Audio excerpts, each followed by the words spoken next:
BRICS Nations, जिसमें 5 देश हैं, इंडिया, रशिया, चाइना, ब्राजील और साउथ अफ्रीका। इसका एस्टैब्लिशमेंट बैक इन 2009 किया गया था और ऑब्जेक्टिव ये था कि जितनी भी इमर्जिंग इकोनॉमीज हैं वो साथ में आएंगी और जो भी ग्लोबल इश्यूज हैं उन पे बात की जाएगी। पर अगर हम 2023 की बात करें तो इंडिया चाइना के रिलेशंस बहुत अच्छे नहीं हैं, साथ ही साथ रशिया पे भी बहुत ज्यादा वेस्टर्न सैंक्शंस लगे हुए हैं। इस वजह से ये सवाल उठ रहा है कि प्रेजेंट डे में ब्रिक्स की रिलेवेंसी कितनी है। So hello everyone, this is Rishabh Singh and I welcome you all on study IQ pieces platform. और ये जो आर्टिकल है the paradox of BRICS its new pathway, ये आज द हिंदू में ये पब्लिश हुआ है और इसमें जो राइटर हैं वो ये बता रहे हैं कि ब्रिक्स जो है, ठीक है, ब्रिक्स में जितनी सारे इश्यूज हैं, जैसे इंडिया चाइना के इशू की बात कर लें, रशिया के इशू की बात कर लें, उसके बावजूद जो रेलेवेंसी है ब्रिक्स की वो कितनी ज्यादा है, किस तरीके से ये सभी इंटरनल इश्यूज को रिजॉल्व किया जा सकता है और कैसे नए देश जो है वो ब्रिक्स में ऐड ऑन किए जा रहे हैं, ये सारी चीजें आज डिस्कस की जाएंगी। और क्या वाकई में ब्रिक्स की रेलेवेंसी अब खत्म हो गई है या अभी भी उसकी इंपॉर्टेंस उतनी है, ये सभी जवाब, ये जितने भी सवाल हैं इसके जवाब आपको आज इस एक वीडियो में मिल जाएगा। So it is important both for prelims as well as for mains.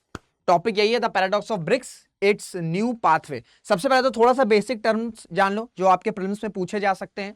तो अगर हम ब्रिक्स की बात करें तो ब्रिक्स में 5 देश हैं। कौन कौन से वो देश हैं? इंडिया है, ठीक है, फिर आपका रशिया है, चाइना है, ब्राजील है और साउथ अफ्रीका है। इसका एस्टैब्लिशमेंट कहां पे हुआ था? इसका एस्टैब्लिशमेंट किस साल में हुआ था? ये हुआ था 2009 में। और 2009 में जब ये इसका गठन हुआ था तब ये ब्रिक था, ठीक है, तब ये ब्रिक नेशन था, यानी कि Brazil, Russia, India, China. S जो है, एस बाद में ऐड किया गया 2010 में, जब साउथ अफ्रीका को भी ब्रिक्स का परमानेंट मेंबर बनाया गया। और ऐसा क्यों किया गया था?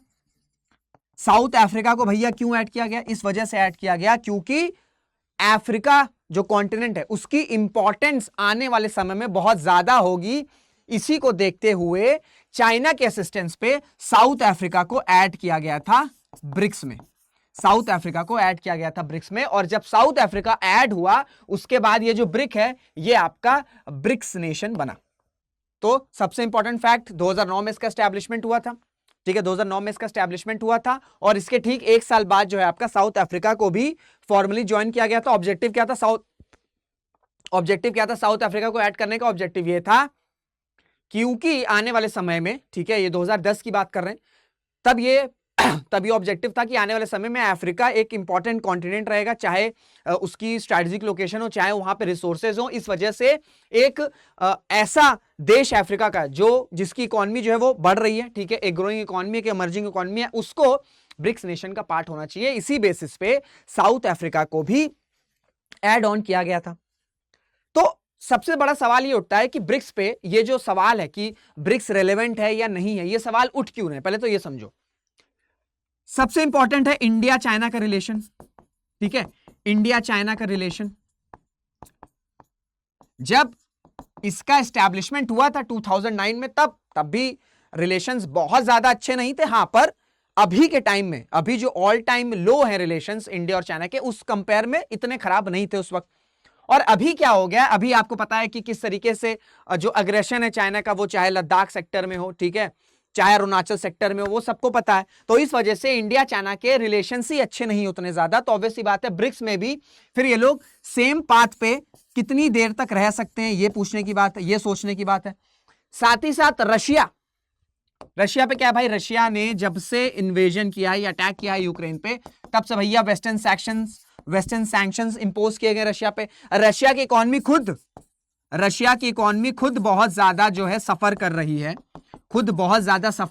है, तो रशिया कितनी स्टेबिलिटी प्रोवाइड करा पाएगा ब्रिक्स में, यह भी सोचने का विषय है। और सबसे इंपॉर्टेंट चीज, जब से ये स्टैब्लिशमेंट हुआ है ब्रिक्स का, अगर आप वेस्टर्न नेशंस का स्टांस देखोगे, B it USA, B it European country, उनका स्टांस ये रहा है कि ये जो ग्रुपिंग है ना, ये जो ब्रिक्स ग्रुपिंग है, ये भैया लाइक माइंडेड कंट्रीज की है ही नहीं। आप कैसे जो ऐसी कंट्रीज जहां पे पॉलिटिकल आइडियोलॉजीज डिफरेंट हैं, वो सेम पाथ पे आ सकती हैं? समझो भाई, ब्रिक्स में कौन कौन से देश हैं? BRICS, ठीक है। अब ब्राजील, अब ब्रिक्स नेशन को समझो, BRICS, ठीक है। अब ब्राजील, इंडिया और साउथ अफ्रीका। भाई यहां पे आइडियोलॉजी क्या है, यहां पे पॉलिटिकल सिस्टम क्या है, ये एक ओपन डेमोक्रेसीज है, ठीक है। यहां पे ओपन डेमोक्रेसीज है, ठीक है, यहां पे ओपन डेमोक्रेसीज है। वहीं अगर हम रशिया और चाइना की बात करें, वहीं अगर हम रशिया और चाइना की बात करें, तो भाई यहां पे क्या सिस्टम है, यहां पे भाई कम्युनिज्म और अथॉरिटेरियन सिस्टम है। तो शुरू से ही जो वेस्टर्न नेशंस हैं उनका ये स्टैंस रहा है कि ये ग्रुपिंग का जो फाउंडेशन है वही सही नहीं है। क्यों? क्योंकि भाई रशिया चाइना की आइडियोलॉजी, पॉलिटिकल आइडियोलॉजी अलग है, साथ ही साथ ब्राजील, इंडिया, साउथ अफ्रीका की जो पॉलिटिकल आइडियोलॉजी वो अलग है। तो जब लाइक माइंडेड कंट्रीज ही नहीं है तो ऑब्वियस सी बात है जो भी ग्रुप होंगे, ये जो ग्रुप है ये लोग सेम पाथ पे, ये जितने भी देश हैं ये सेम पाथ पे आ ही नहीं सकते। तो ये जब से फॉर्मेशन हुआ था, ये वाला जो स्टांस है वेस्टर्न नेशन का, ये जब से फॉर्मेशन हुआ था सिंस 2009 तब से उठाया जा रहा है।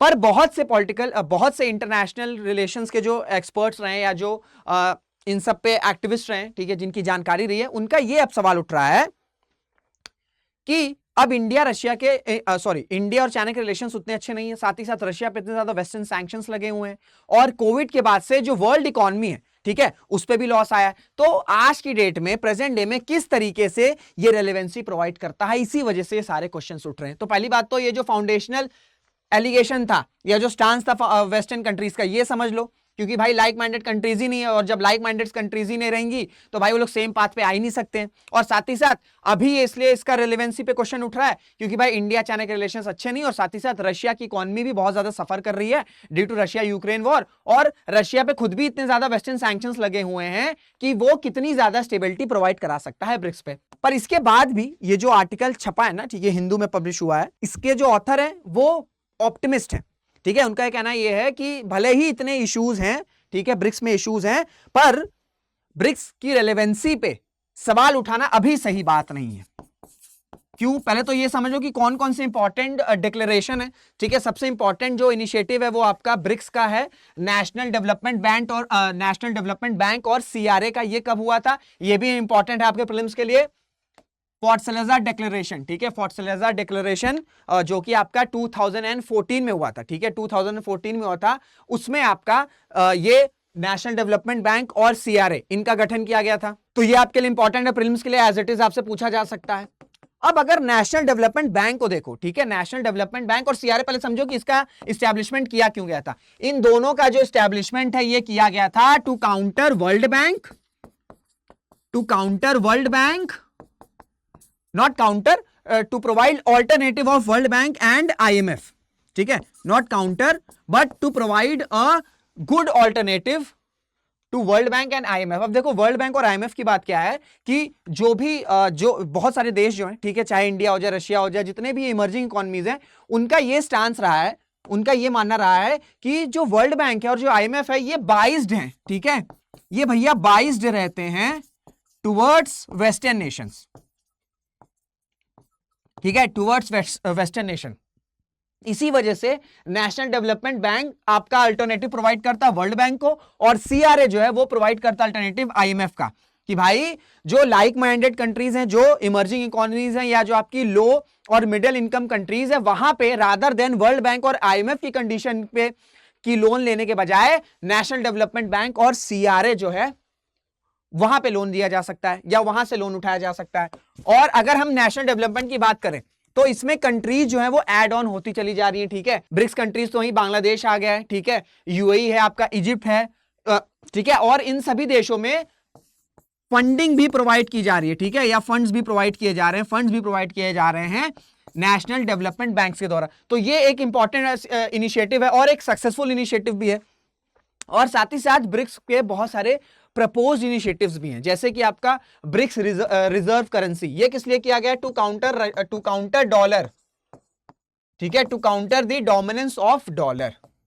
यानी कि भाई अगर बात करें तो इंटरनेशनल ट्रेड किस में होता है, इंटरनेशनल ट्रेड आपका डॉलर में होता है, और इस डोमिनेंस को काउंटर करने के लिए एक रिजर्व करेंसी की जो है इसमें प्रपोज किया गया है। साथ ही साथ ब्रिक्स क्रेडिट रेटिंग एजेंसी की भी बात है कि एक ब्रिक्स की रेटिंग एजेंसी होनी चाहिए जो आपकी यूएस के जो वेस्टर्न कंट्रीज हैं, जो वेस्टर्न कंट्रीज हैं अभी मोस्टली उनकी क्रेडिट रेटिंग एजेंसीज रहती है।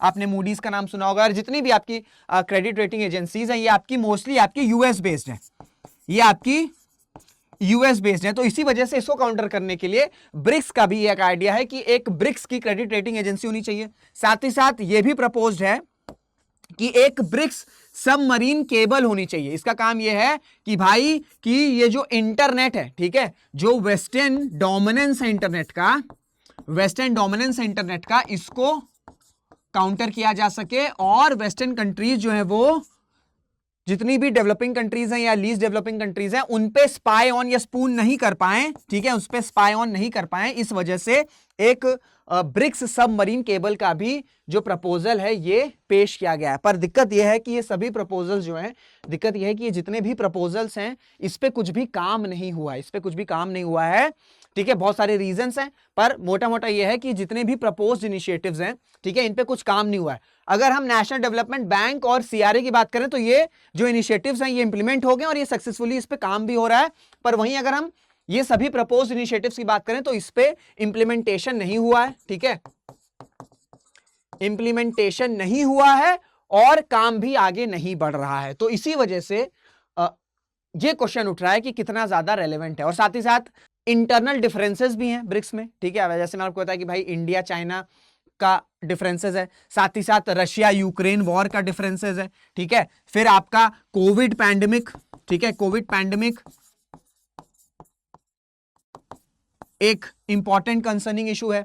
तो इसी वजह से जब आप आर्टिकल पढ़ोगे आज द हिंदू में, इसमें यह भी कंपेयर किया गया है कि हो सकता है कि जो ब्रिक्स नेशन है, ठीक है, जो ब्रिक्स एज एन ऑर्गेनाइजेशन है वो शायद सार की तरह या आपका G77 की तरह बाद में फ्यूचर में बहुत ज्यादा फंक्शन ना रहे। क्योंकि अगर हम सार्क की बात करें तो सार्क जो है वो एक इसमें आप समिट्स रेगुलरली नहीं होते हैं, ठीक है, और मोस्टली रीजन आपको पता कि पाकिस्तान की वजह से, ठीक है, क्योंकि अगर हम सार्क की बात करें इसमें पाकिस्तान भी एक ग्रुप है, ठीक है, पाकिस्तान भी एक पार्टनर है, और इसी वजह से पाकिस्तान की वजह से इंडिया जो है बहुत ज्यादा सार्क पे ध्यान नहीं देता, बल्कि इंडिया का जो फोकस है वो आपका बिम्स्टेक में चला गया, फोकस हो गया, ठीक है। वहीं साथ ही साथ आपका G77 एक टाइम ये भी बहुत ज्यादा रेलेवेंट था, पर अब इसकी भी रेलेवेंसी कम हो गई है। तो इसी पे बोला जा रहा है कि क्या ब्रिक्स का भी ऐसे ही फ्यूचर हो सकता है क्या, इन्हीं तरह, यही सब ऑर्गेनाइजेशन की तरह। तो इसी पर ये जो आपका आर्टिकल आया है, जो ऑथर है उनका ये कहना है कि भले ही कई सारे डिफरेंसेस हैं, ठीक है, बहुत सारे डिफरेंसेस हैं जो ब्रिक्स की मेंबर कंट्रीज हैं, पर ब्रिक्स का जो इन्फ्लुएंस है वो बढ़ता चला जा रहा है, क्योंकि 19 देश ऐसे हैं जो कि आपका एशिया हो, चाहे अफ्रीका हो, ठीक है, चाहे आपका साउथ अमेरिका हो, यहां से ऐसे इतने देश हैं जो चाहते हैं कि वो ब्रिक्स को ज्वाइन कर लें, क्योंकि कहीं ना कहीं इन सभी जो डेवलपिंग देश हैं या जो आपके लो इनकम देश हैं उनका ये मानना है कि भाई वेस्टर्न डोमिनेंस को काउंटर करने के लिए उनको किसी एक ऐसे ऑर्गेनाइजेशन का पार्ट होना होगा जो एक, जहां पे ऐसे देश हैं जहां की इकोनॉमी जो है वो राइज कर रही है, ग्रोइंग कर रही है, इमर्जिंग है, ताकि उनके कंसर्न जो उनके देश के इश्यूज हैं वो फिर मल्टीलेटरल प्लेटफॉर्म्स तक पहुंचाया जा सके। तो इस वजह से इस आर्टिकल का अगर हम समराइजेशन की बात करें तो एक ये ऑप्टिमिस्टिक आर्टिकल है, और इसमें यही कहा गया है कि भले ही कई सारी इश्यूज हैं पर ब्रिक्स की रेलेवेंसी जो है वो आने वाले समय में और फ्यूचर में वो बढ़ेगी, ठीक है, मतलब इंक्रीज ही होगी। तो ये पूरा आपका क्रक्स था इस आर्टिकल का।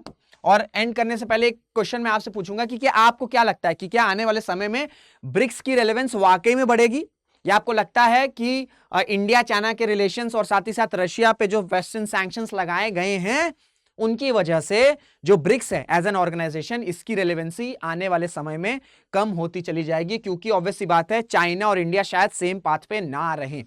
तो आपके जो भी थॉट्स होंगे वो जरूर से कमेंट में पिन डाउन करिएगा, मैं जेन्युइनली जानना चाहूंगा कि आपकी राय क्या है।